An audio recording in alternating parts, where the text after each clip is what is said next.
जय हिंद। फिर से आप सभी का स्वागत है आपके अपने इस YouTube channel new MG academy में। डियर फ्रेंड्स, आज की क्लास में हम कक्षा 10th क्लास के भूगोल विषय से लेटेस्ट 3 लघु उत्तरीय प्रश्न का अध्ययन करेंगे। डियर फ्रेंड्स, जो बहुत ही इंपॉर्टेंट क्वेश्चन है आपके बोर्ड परीक्षा 2023 के लिए, इसीलिए आप इस तीनों क्वेश्चन को अच्छे ढंग से लिख कर याद जरूर कर लीजिए, ताकि बोर्ड परीक्षा में अगर तीनों क्वेश्चन में से कोई भी क्वेश्चन आए तो आपसे छूट न सके। तो चलिए हम लोग क्वेश्चन को समझने का प्रयास करते हैं। क्वेश्चन कौन कौन से है जो बोर्ड एग्जाम 2023 के लिए इंपॉर्टेंट है।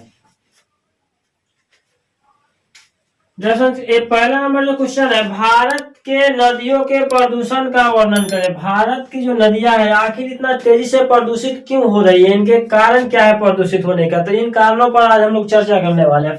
तो भारत के नदियों के प्रदूषण के प्रमुख कारण निम्नलिखित है। इसके 5 कारण है भारत के नदियों को प्रदूषित होने का, जो बहुत ही खतरनाक सिद्ध होगा आने वाले समय के लिए। पहला नंबर कारण है कि निकटवर्ती शहरों से नगरीय कूड़ा करकट को नदी में गिराया जाता है। जो नदियों के निकट शहर या नगर बसे हुए हैं, उन नगरों से निकलने वाले जो कचरे होते हैं और जो मल जल होते हैं, ये सारे नदियों में विसर्जित किए जाते हैं। चाहे जो भी उद्योग धंधे बड़ा बड़ा फैक्ट्री वगैरह लगे हुए हैं, नदियों के किनारे ही बसे हुए, और इन उद्योगों से जो निकलने वाली कचरा है वो सीधे नदियों में विसर्जित की जाती है, जिसके कारण भी नदी प्रदूषित हो रही है।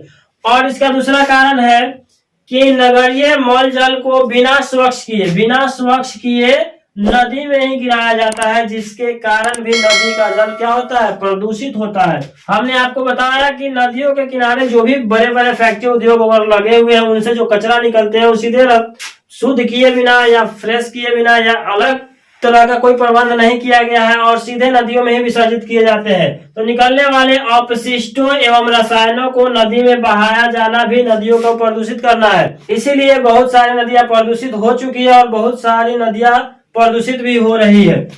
चौथा कारण है मृत जीवों को नदियों में फेंक दे। अगर कोई जीव जंतु बड़ा सा जानवर अगर डेथ कर जाता है तो लोग उसको दफन करके नहीं, सीधे ले जाता है नदियों में विसर्जित कर दिया जाता है। तो इससे भी नदी का जल क्या होता है, प्रदूषित होती है। और 5वां नंबर कारण है कृषि में प्रयुक्त कीटनाशकों, रसायनों एवं उर्वरकों का जल के साथ बहकर नदी में मिल जाना। इससे भी नदी प्रदूषित होती ही होती है। इसीलिए जो भी कीटनाशक हम लोग देते हैं पर्याप्त मात्रा में देना चाहिए। अभी जो भी साग सब्जियों की खेती होती है उसमें बहुत सारे कीटनाशक दवाइयां छींटी जाती है और खाद उर्वरकों का प्रयोग किया जाता है, जिससे मिट्टी का तो ह्रास होता ही है, ह्यूमस शक्ति कमजोर होती है।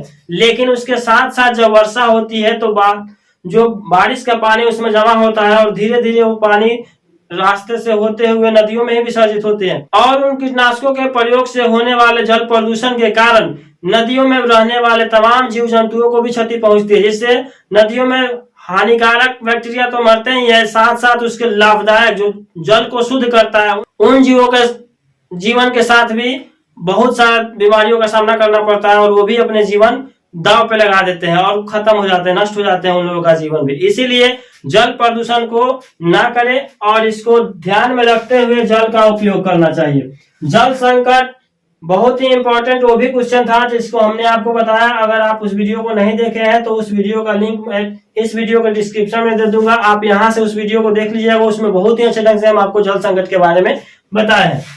अब अगले नंबर क्वेश्चन की ओर हम लोग करते हैं। उम्मीद है आप 1 नंबर क्वेश्चन को समझ पाए होंगे और जल प्रदूषण न करने का कोशिश करेंगे।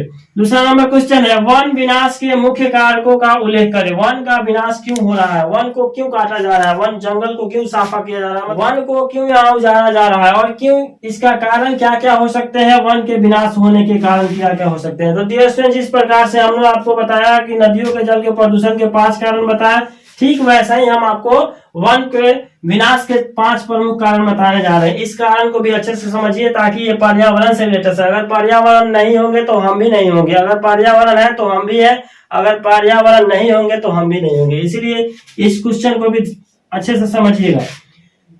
वन के विनाश के प्रमुख कारण निम्नलिखित है। पहला नंबर कारण है कि कृषि भूमि का विस्तार, कृषि योग्य भूमि का विस्तार। अब जितनी तेजी से जनसंख्या हमारी भारत देश की बढ़ रही है, उतने जनसंख्या को रखने के लिए कहीं ना कहीं घरों की जरूरत तो करनी पड़ेगी। आप जिस घर में आज के समय में 2 होंगे, आगे चल के 4, 6, 8, 10, बच्चे जन्म लेंगे वो सब अलग अलग घर बनाएंगे, तो जितने भी उपजाऊ मिट्टी है सब पे तो घर बन जाएंगे, तो कहां से अनाज के उत्पादन होगा। इसीलिए जो जंगल बचे हुए हैं उनको काटे जा रहे हैं और वहां पे फिर नवीन घर बनाए जा रहे हैं ताकि लोग उसमें रह सके। अब जरा आप बताइए कि इन उपजाऊ मिट्टियों के ऊपर अगर घर बन जाएंगे तो फसलें नहीं उगेगी, फसलें नहीं उगेगी तो आने वाले जो पीढ़ी है वो क्या खाएंगे, और इस तरह से उन लोगों का जीवन भी बर्बाद हो जाएगा। इसीलिए कृषि भूमि का विस्तार हो रहा है ताकि खेती बाड़ी भी किया जा सके। खेती बाड़ी की जगह कम पड़ रही है क्योंकि जहाँ पे खेती पहले होती थी वहां पे तो अब घर बन जा रही है, तो उसके चलते क्या किया जा रहा है, दूसरे जगह जो वन से ग्रसित क्षेत्र है उसको सफाया करके वहां खेती की जा रही है।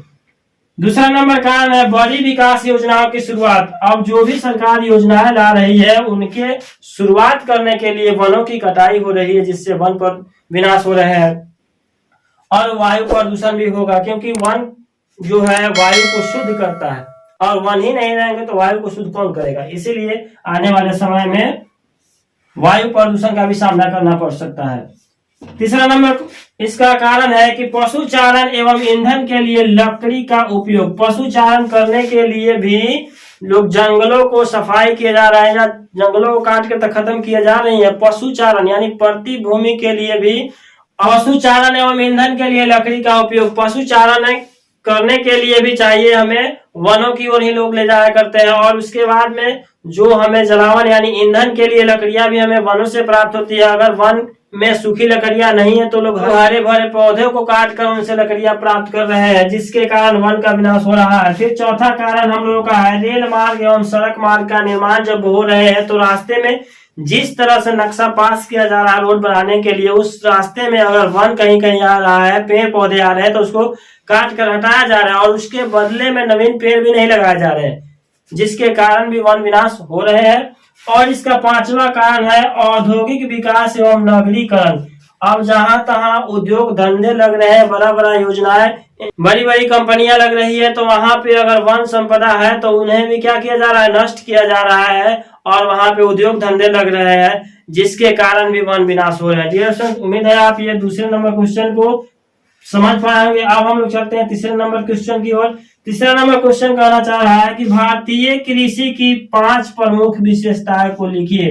भारतीय कृषि की 5 कौन कौन सी विशेषताएं। डियर फ्रेंड्स, मजे की बात इस वीडियो में यह है कि हमने आपको नदियों के प्रदूषण होने के 5 कारण बताए, फिर उसके बाद में वन के विनाश के 5 कारण बताए, फिर उसके बाद में हमने आपको भारतीय कृषि की 5 प्रमुख विशेषताएं बताने जा रहे हैं। इसमें भी 5 ही प्रमुख विशेषताएं हैं कृषि के लिए। ये क्वेश्चन बहुत ही बार एग्जाम में पूछा जा चुका है, इसलिए इस क्वेश्चन को भी आप अच्छे ढंग से समझ लीजिए ताकि बोर्ड परीक्षा में आपको क्वेश्चन आए। अगर क्वेश्चन याद ना भी रहे तो आप उस स्थिति में कैसे लिख पाए, अगर आप समझे रहिएगा तो लिख दीजिएगा।